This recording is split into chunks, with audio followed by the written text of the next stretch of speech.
Hey YouTube, I'm back with another deck profile. Today I'm going to be doing a deck profile on the Zodiac Time Beast Gear Chronicle deck in its current form, which focuses on the Zodiac Time Beast stride units, specifically Meta Pulsar stuff, and as well as some of the new Pulsar support that came out to be combined with the trial deck that you guys saw me showcase in an earlier video a few months ago when the trial deck came out. I made a budget Gear Chronicle deck, which is a pretty fun deck. It's not a terrible deck. I think people have some unrealistic expectations of Gear Chronicle right now because of how the meta currently is with TikTok Worker, Melum, and those, that combo with Metallica Phoenix that exists. But, I think TikTok Worker is probably going to get banned. It's already restricted in Japan. We'll see what happens. But anyway, Zodiac Time Beast, you know that because Chrono uses this deck, it's going to get better and better and better.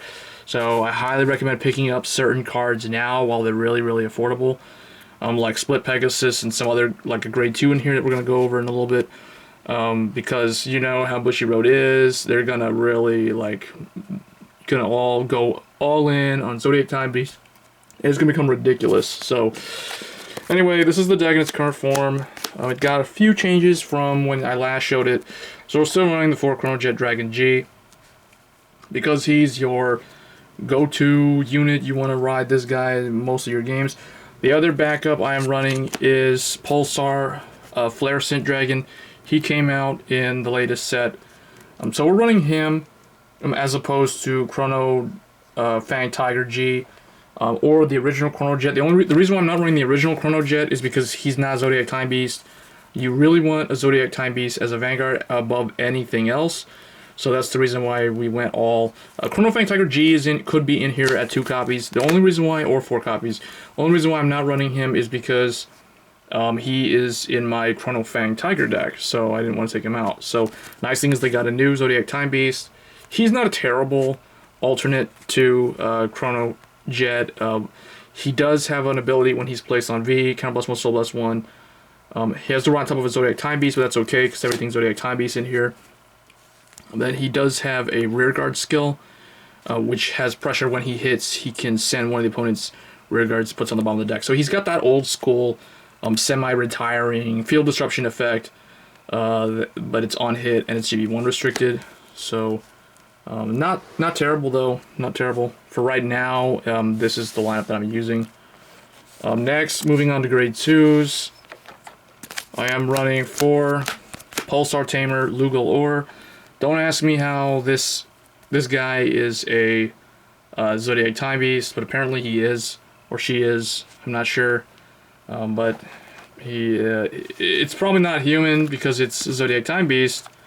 It's a Gearoid apparently, but somehow those are beasts. But yeah, he's really good. You gotta run 4 copies of him right now if you want to build the best Zodiac Time Beast deck possible. Regardless of whatever you see me running as the grade 3 lineup, like you gotta run this guy at 4. He has a really good skill that's not GB restricted of when he attacks a Vanguard and you have a Zodiac Time Beast Vanguard, he is 11k.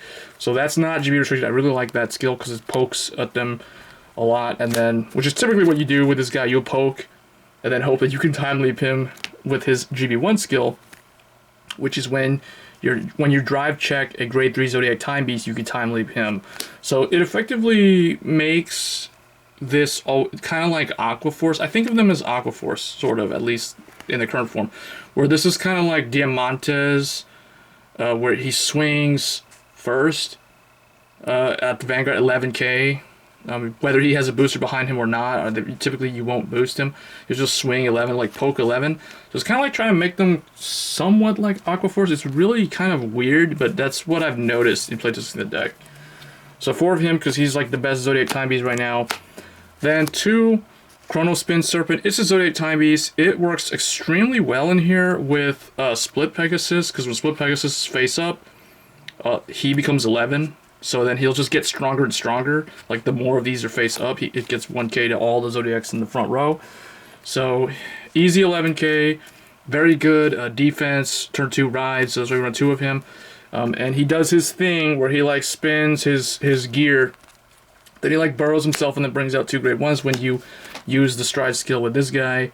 Or I mean with Meta Pulsar, Split Pegasus, and this guy calling him out, so it's really nice.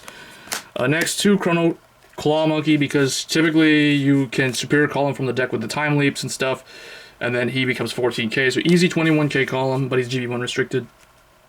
But you don't need too many of him because the deck is really good with the whole time leap business, so they like send him back and then come back out later and whatever. So 2 of him. Then I am trying a new card, Pulsar Speedy Bunny.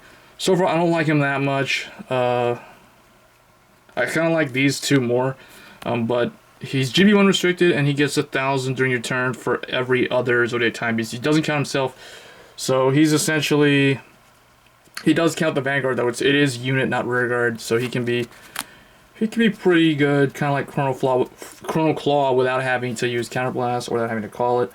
So it gives the deck a little bit of diversity to run both.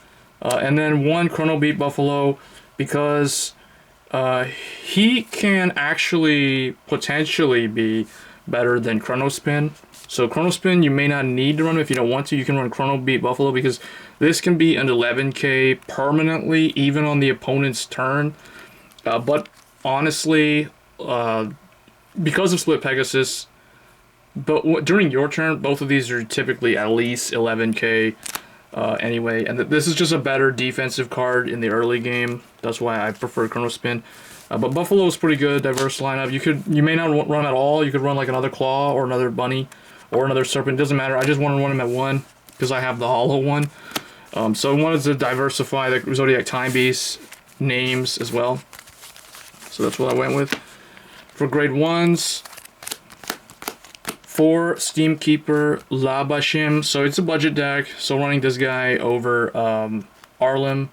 But I've got Arlim. She's just in my broken TikTok worker deck, so my time leap deck. So anyway, 4 of this, just 4 perfect cards. If you run Arlim, run Arlim. If you run the regular generic ones from the trial deck, run those. It just doesn't really matter. Just run 4. They don't have a Zodiac Time Beast one yet, but when they do, that's going to be the one that you'll be running for most optimal setup. And then 4 Chrono Ethos Jackal. So this is basically like the Zodiac Time Beast that replaces Melum. He doesn't go away like Melum does, and doesn't like downgrade or anything. But they're probably going to make something like that. That's a Zodiac Time Beast. Just you watch. They'll make a Melum that's a Zodiac Time Beast. But for now, he's really good because he is a grade 1 that swings 11k to Vanguard. So he does give the deck some pretty good beatdown pressure. So him along with Lugal Ur makes the deck seem very Aqua Force-ish in terms of like how they attack, how many attacks this deck can get. Next 2 Steam Breath Dragons, Stride Fodders. You can also use them to search for Chrono Jet Dragon if you need to, Chrono Jet Dragon G. So 2, it really helps. The deck is Stride focused, so I do want to run some amount of these. Otherwise, if you don't have these, you don't have to run them, but then you may want to consider running a 9th grade 3, because that does also help improve Lugal Ur's consistency. But yeah, 2 Steam Breath Dragon, 2 Lishma. She came out in the trial deck. She's really good with Zodiac Time Beast. She herself is not a Zodiac Time Beast. But yeah, these are my 4 grade 1s that are not Zodiac Time Beasts, in addition to the Perfect Guard. And then the remaining 2 is 1 Chrono Charge Unicorn, because he can help hit magic numbers. You time leap a lot, so his effect can go off multiple times per game. So you only really need 1. And then 1 Nepata, because she's also Zodiac Time Beast. And she can intercept from the back row as long as you have Zodiac Time Beast. And when she is rested, she basically has the resist effect. So only when she's rested though. So that's pretty nice. So 1 of her. And that's the main deck. For the trigger lineup, I am running 4 draws. So I am running 2 Lucky Pot Draco Kid just because it has the Margle effect. And then 2 Chrono Dose Sheep because it's a Zodiac Time Beast. So sometimes you will downgrade your grade 1s into 2 grade 0s, and then you can time leap them up later. So that's why sometimes I'll call out the Chrono Dose for that reason. And then this is just here just because it's really good.